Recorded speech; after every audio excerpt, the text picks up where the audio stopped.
오늘 아침 우리 모두 다 함께 고린도후서 2장 6절 말씀에서 8절 말씀 보도록 하겠습니다. 고린도후서 2장 6절에서 8절 말씀입니다. 우리 함께 읽어보도록 하겠습니다. 시작!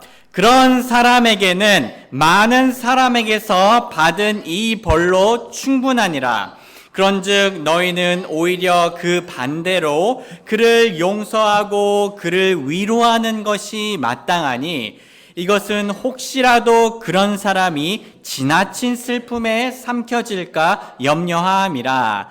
그런즉 내가 너희에게 간청하노니 너희는 그를 향한 너희의 사랑을 확증하라. 아멘. 오늘 말씀 주제는 사랑과 진리가 함께하는 교회 징계입니다. 사랑과 진리가 함께하는 교회 징계.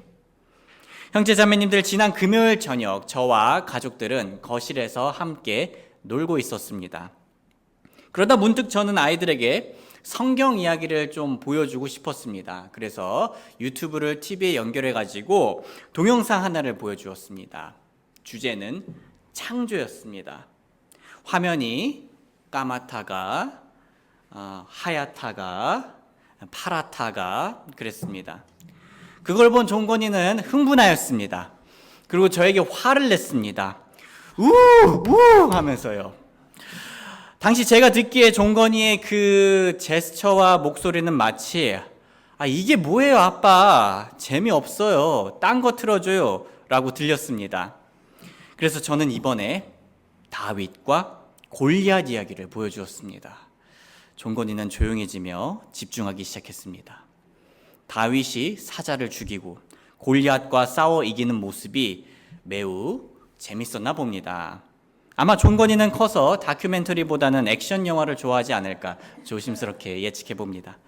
성도님들, 다윗과 골리앗 이야기는 아주 유명하죠. 우리가 다윗 하면 가장 처음 생각나는 에피소드는 다윗과 골리앗입니다. 그런데 우리가 다윗을 생각할 때 두 번째로 생각나는 에피소드는 무엇이 있나요? 네, 바로 다윗과 밧세바의 이야기입니다. 어느 날 다윗은 왕궁의 옥상에서 밖을 보다가 밧세바가 목욕을 하는 장면을 보았습니다. 그리고 그는 밧세바와 잠자리를 가지고 그녀는 임신하게 되었죠. 다윗은 자신의 죄를 숨기기 위해 온갖 방법을 동원했지만 잘 풀리지 않았습니다. 그래서 결국 그는 어떻게 했습니까? 밧세바의 남편인 우리아를 죽음으로 몰아넣었습니다. 하나님께서 보시기에 매우 악한 일을 하였던 겁니다. 하지만 다윗은 왕이었습니다. 그 누구도 함부로 다윗에게 나아가 다윗이 잘못을 직면하게 만들 수는 없었습니다. 하지만 주님께서는 나단 선지자를 보내셨고 다윗은 나단 선지자를 통해 자신의 잘못을 직면하고 회개하게 되었습니다. 소중한 형제 자매님들, 우리에게는 나단 선지자 같은 사람들이 있는 교회가 필요합니다. 다시 말해 나단 선지자가 다윗에게 그랬듯이 우리에게는 우리의 상태를 잘 이해하고 용기 있게 진실을 말해줄 사람들이 필요하다는 겁니다. 이때 누군가는 목사님, 그래도 사랑은 허다한 죄를 덮지 않습니까? 그러니 교회가 남의 죄를 직면하게 하는 것은 그리스도인답지 않은 행동입니다 라고 말씀하실 수도 있습니다. 실제로 성경은 이렇게 얘기를 하죠. 베드로전서 4장 8절, 그리고 무엇보다도 너희끼리 뜨거운 사랑을 품으라. 이는 사랑은 허다한 죄들을 덮을 것이기 때문이라. 물론 우리 그리스도인들은 사랑 안에서 용서하고 참아주고 친절을 베풀고 또 겸손을 보이며 너그러운 관용을 베풀 줄 알아야 합니다. 하지만 사랑이 항상 그런 식으로만 표현이 될까요? 아닙니다. 예수님께서는 사람들을 사랑하셨습니다. 얼만큼 사랑하셨습니까? 십자가에 못 박히셔서 대신 죽어주실 만큼, 우리의 죄를 위하여 대신 죽어주실 만큼 사랑하셨습니다. 그중 바리새인들이 예외였을까요? 아닙니다. 바리새인도 예외가 아니었죠. 하지만 예수님께서는 바리새인들에게 그들의 죄를 직면하게 하시는 말씀을 여러 번 하셨습니다. 바울도 고린도 교회를 사랑했습니다. 하지만 바울도 그들의 죄를 직면하게 했습니다. 즉 진정한 사랑은 항상 관용을 베푸는 것은 아니란 겁니다. 오히려 진정한 사랑은요, 적절한 시기에 위험을 감수하면서까지 진리를 말하는 겁니다. 만약 믿는 자들의 모임인 교회 안에서 누군가 믿지 않는 자의 마음과 행위를 지속적으로 보이면 그거는 교회를 파괴하는 것이고요. 또한 그 상태를 그대로 내버려 두는 건 하나님의 교회가 세상과 다를 바가 없고 또 믿는 자가 믿지 않는 자와 다를 바 없다는 거짓말을 퍼뜨리는 것과 같습니다. 이런 상황에서 진정한 사랑은 관용이 아닌 진리를 베풀 줄 알아야 합니다. 한 기독교 상담가는 사랑이 진리를 말한다는 점을 다음과 같이 잘 표현해 주었는데요. 바울은 사람들을 기쁘게 하거나 비위를 맞추는 사람이 아니었습니다. 그는 사람들을 사랑했고 그래서 다른 사람들의 생각에 따라 자신의 메시지를 바꾸지 않았습니다. 사람을 사랑하는 사람만이 죄를 대면하게 할 수 있습니다. 사람을 사랑하는 사람만이 다른 사람의 통제를 받지 않습니다. 성경은 말합니다. 우리 한번 같이 읽어볼까요? 시작. 사랑은 불법을 기뻐하지 아니하며 진리를 기뻐하고, 또 하나 강조하고 싶은 것이 있는데요. 이 허다한 죄를 덮는 사랑은요, 그 징계받은 사람이 나중에 회개하고 회복되어 교회에 다시 더해질 때 그때 얼마든지 표현될 수 있습니다. 성도님들, 허다한 죄를 덮는 사랑에는 적절한 타이밍이 필요한 겁니다. 그 타이밍에 따라 우리의 사랑은 방임이 될 수도 있고요. 그 타이밍에 따라 우리의 사랑은 은혜가 될 수도 있습니다. 우리는 진정한 사랑과 진리를 머금은 교회의 징계를 실천해야 합니다. 그래서 오늘은 성경적으로 징계 전, 징계 중, 징계 후에 어떤 일이 일어나야 하는지를 간단히 살펴보겠습니다. 먼저 징계 전에 교회에서 일어나야 할 것들입니다. 징계 전에는요, 교회에서 예방이 이루어져야 합니다. 예방. 몇 년 전 저는 어느 날 한의원에 갔습니다. 저는 대기하는 동안 소파에 앉아서 앞에 있는 TV를 보고 있었어요. 그러다 이런 내용을 보았습니다. 옛날 중국에는 화타라는 의사가 있었습니다. 사람들은 그의 의술을 칭찬하였습니다. 하지만 화타는 자신의 형님들에 비하면 자기는 아무것도 아니다 라고 말하였습니다. 화타는 삼형제 중 막내였는데요. 그리고 그는 형님들이 얼마나 뛰어난 의사인지 설명하기 시작했습니다. 큰형님은 병이 생기는 원인을 미리 예방하여 동네에 아픈 사람이 하나도 없습니다. 병이 생기기 전에 예방하는 의술을 펼칩니다. 둘째 형님은 병이 생기더라도 중병이 되기 전에 미리 예방하여 음식과 생활법들을 다스려 침과 약을 쓸 필요도 없이 병을 다스립니다. 셋째인 저는 실력이 미진하여 사람들이 중병이 들어서야 침과 약을 써서 병을 치료할 뿐입니다. 성도님들, 저는 하나님께서 은혜를 허락해 주신다면 우리가 서로에게 화타의 첫째 형님 같은 교회가 되길 바랍니다. 우리가 인생을 살아가면서 아프지 않는 건 불가능하듯이 교회가 징계해야 할 상황을 한 번도 안 겪는다고 이렇게 이게 이제 확실히 이제 보증하는 건 불가능하겠죠. 하지만 우리가 평소 예방에 충실하면 징계를 겪어야 하는 많은 안타까운 상황들을 분명 많이 예방할 수 있을 겁니다. 그래서 예방법들을 소개하겠습니다. 먼저 우리가 언제든 넘어질 수 있다는 사실을 인지해야 되는데요. 고린도전서 10장 12절은 이렇게 얘기합니다. 우리 한번 같이 읽어볼까요? 시작. 그런즉 서 있는 줄로 생각하는 자는 넘어지지 않도록 주의할지니라. 자, 우리는 지금 별 문제가 없어 보이거나 심지어 많은 열매를 맺고 있는 중일지도 모르겠습니다.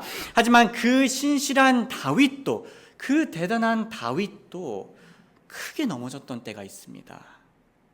그래서 우리는 우리 스스로 넘어질 수 있다는 사실을 잘 인지해야 합니다.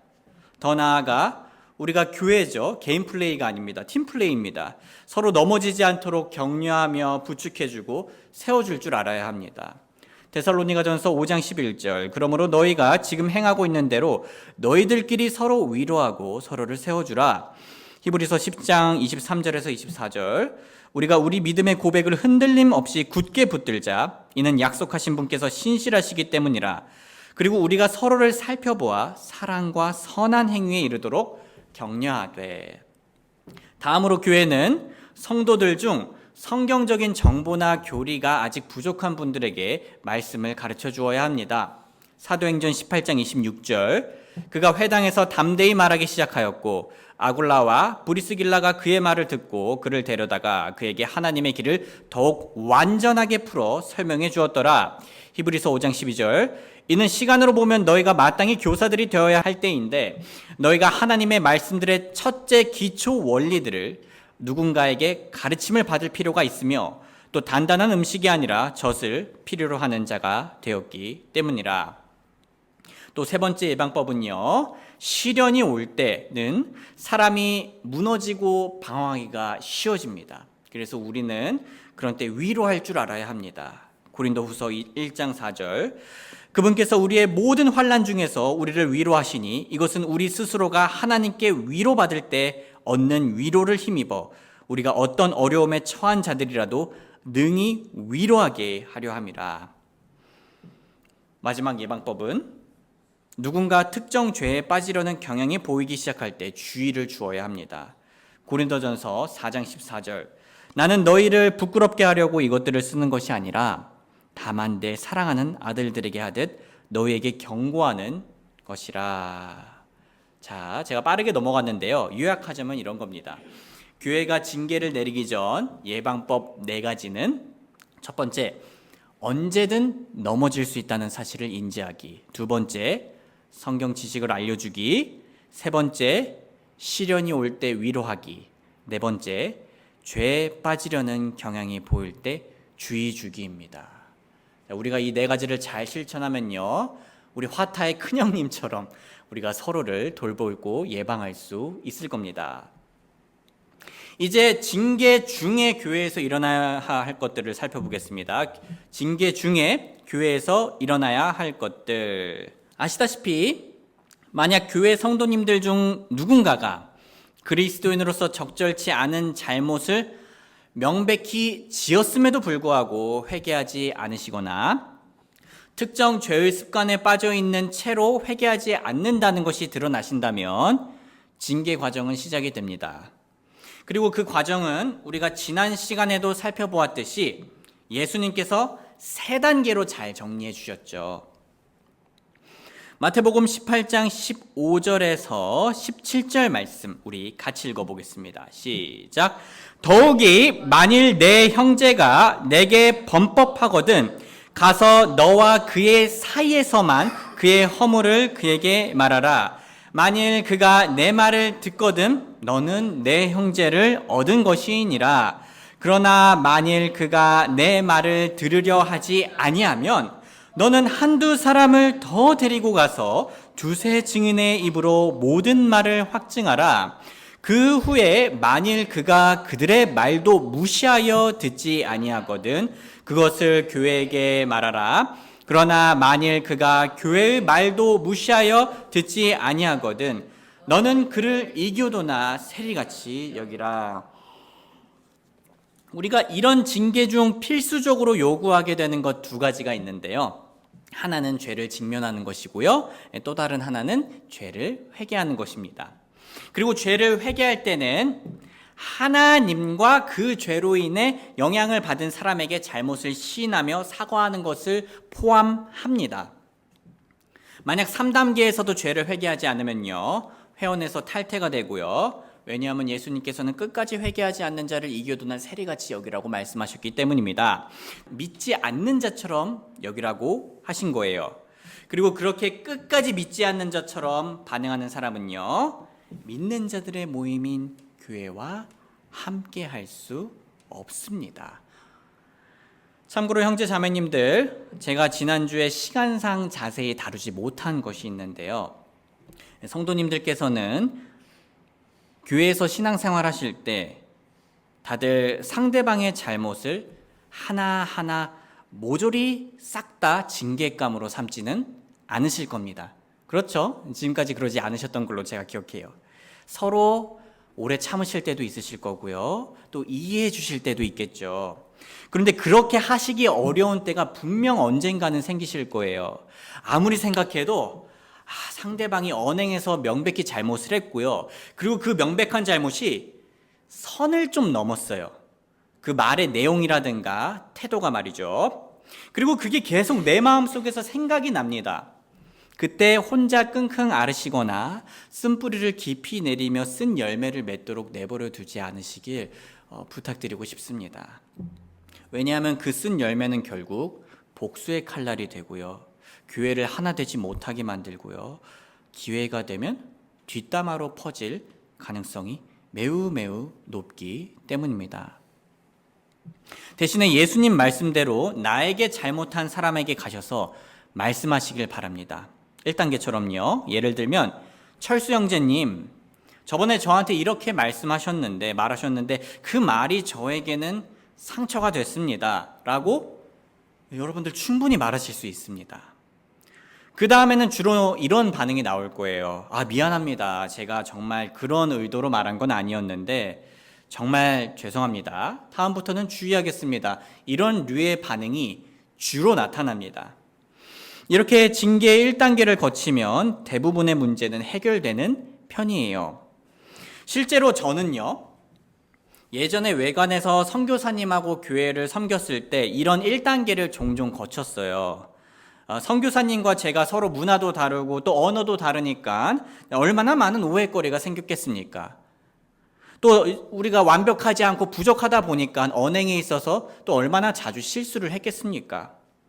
그래서 이런 시간을 가질 때마다 저하고 우리 선교사님이 2, 3단계까지 간 적은 없었어요.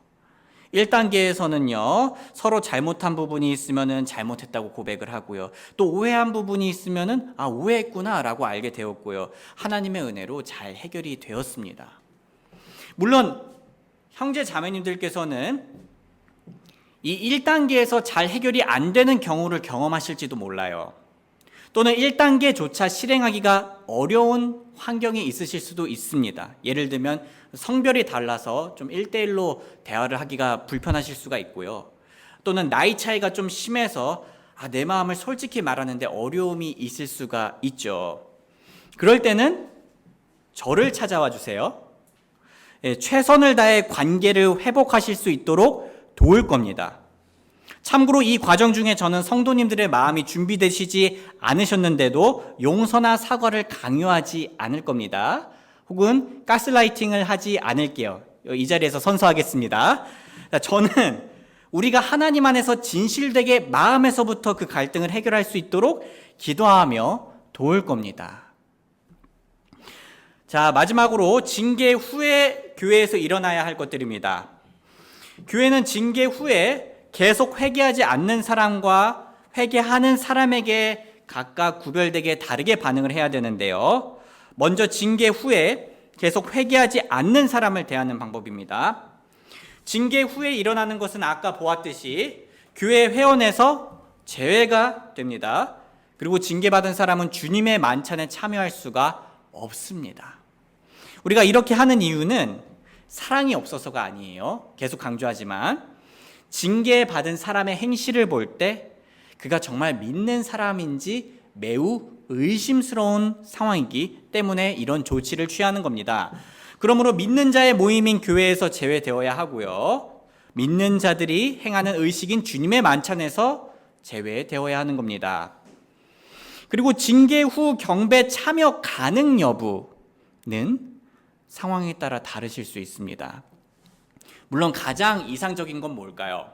가장 이상적이게는 그 징계받은 사람이 회원권을 잃더라도 계속 경배에 참여해서 말씀을 듣고 복음을 듣는 겁니다. 그렇게 진실되게 구원받지 않았었다면 구원을 받고 자신의 잘못을 회개하며 교회에 더해진다면 더할 나위 없이 좋겠죠. 하지만 우리는 그 사람이 이전에 지은 죄가 교회에 얼마나 어떻게 영향을 끼치는지를 고려할 필요가 꼭 있습니다. 만약 그 파급력이 너무나 크고 좀 지속이 된다면요, 당분간 우리 교회에 참여하지 않게 하는 것이 훨씬 더 지혜로울 때도 있고요. 또는 영적으로 생활을 바로 잡기까지, 그 바로 잡는데 교회에 나오지 않는 것이 좀 더 도움이 된다면요, 교회에 참여하지 않게 하는 것이 훨씬 더 지혜로울 때도 있습니다. 지난주 설교 마지막 부분 우리가 제프의 경우를 보았죠. 그러한 경우처럼 말이죠. 여기서는 우리가 하나님의 지혜를 구할 필요가 있습니다. 또한 징계받은 자와 만날 때는 주의가 필요합니다. 성경은 다음과 같이 말합니다.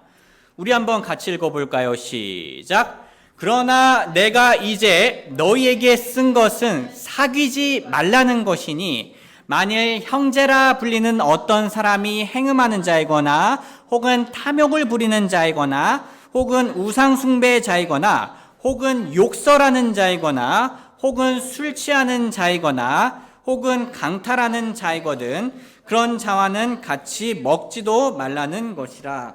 자, 잠시 이 본문의 문화적인 배경을 말씀드리겠습니다. 배경이요. 바울 시대에 함께 식사를 나누는 것은 그 식사하는 사람들이 서로 같은 가치를 공유한다는 의미를 가지고 있었습니다. 다시 얘기하겠습니다. 바울 시대에 함께 식사를 나누는 것은 그 식사하는 사람들이 서로 같은 가치를 공유한다는 의미를 전달했습니다. 당시 고린도 교회에는 어떤 사람이 그의 새어머니와 부도덕한 성관계를 가지게 되었습니다. 그래서 만약 고린도 교인들이 그러한 자와 식사를 하면 당시 문화적으로 볼 때 교회가 그 사람의 부도덕함을 승인하는 것처럼 그 가치를 공유하는 것처럼 보여질 수가 있었습니다. 바울은 이를 원치 않았기 때문에 그런 자와는 같이 먹지 말라고 하였습니다. 성도님들, 우리는 바울의 의도대로 오늘날 징계받은 사람과 가치를 공유하는 것처럼 보이는 활동은 자제해야 합니다. 그런데 어쩔 수 없게 만나는 상황도 있겠죠. 만약 그 징계받은 사람이 우리 가족이면 우리 가족과 함께 할 때 그 가족의 의무를 다해야 하고요. 그리고 그 사람이 직장 동료이거나 집 근처 이웃이면 얼굴을 안 볼 수 없는 상황은 또 아닙니다. 그리고 우리가 언젠가는 이렇게 회복시키기를 원하잖아요. 그 사람이 준비가 되었을 때. 그러면 그 과정 중에 우리가 만나게 될 상황은 올 수밖에 없을 수도 있어요. 그래서 만약 우리가 어떤 사유로 인해 징계받는 중인 사람을 만난다면 지혜가 필요합니다. 예를 들면 우리가 그 사람을 만날 때는 그 목적을 사귐이 아니라, 가치를 공유하려는 사귐이 아니라 그 사람의 회개로 잡아야 하고요. 그리고 대화할 때는 사랑 안에서 진리를 말하며 회복시킬 목적으로 만나야 합니다. 즉 만남의 목적은 언제나 회개와 회복이 되어야 합니다. 이렇게 함으로써 우리는 같은 가치를 공유한다는 오해를 피할 수 있고요. 우리가 가진 회복의 목적을 신실하게 이행할 수 있고, 징계받는 자는 마땅히 부끄러워해야 할 부분에서 부끄러움을 가지도록 인도받을 수 있습니다. 이전에 가지지 못했던 염치를 가질 수 있게 된다는 거죠. 마지막으로 징계 후 회개하는 사람을 대하는 방법입니다. 징계 후 교회는 회개한 사람을 교회 회원으로 회복시켜야 합니다. 고린도 후서 2장 6절에서 8절, 오늘 가장 처음에 읽었는데요. 마지막으로 한 번 더 읽어보겠습니다. 시작. 그런 사람에게는 많은 사람에게서 받은 이 벌로 충분하니라. 그런즉 너희는 오히려 그 반대로 그를 위로하는 것이 마땅하니 이것은 혹시라도 그런 사람이 지나친 슬픔에 삼켜질까 염려함이니라. 그런즉 내가 너희에게 간청하노니 너희는 그를 향한 너희의 사랑을 확증하라. 소중한 형제 자매님들, 우리는 회개한 사람을 다시 받아주어야 합니다. 물론 그 사람의 진실된 회개 여부는 우리가 가진 모든 능력을 최대한 활용하여 검증을 해야겠죠. 그 사람의 언행이나 합당한 회개의 열매를 보면서 말입니다. 하지만 우리가 그 사람의 회개를 인정하고 교회로 회복한 후에는 어떻게 해야 할까요? 교회는 그 사람을 용서하는 마음으로 잘 받아줘야 합니다. 교회는 징계받은 사람이 더 이상 의기소침하지 않도록 위로하고 격려하며 사랑해 주어야 합니다. 더 이상 색안경을 쓰는 게 아닙니다. 더 이상 그 사람을 향해서 편견을 갖는 게 아닙니다. 왜냐하면 우리가 하는 징계의 목적은 저주가 아니라 회복이기 때문입니다. 그리고 이때야말로 허다한 죄를 덮는 사랑이 필요합니다. 그 사람의 이전 죄를 계속 들추거나 약점 잡는 게 아닙니다. 잊어주고 사랑해주는 겁니다.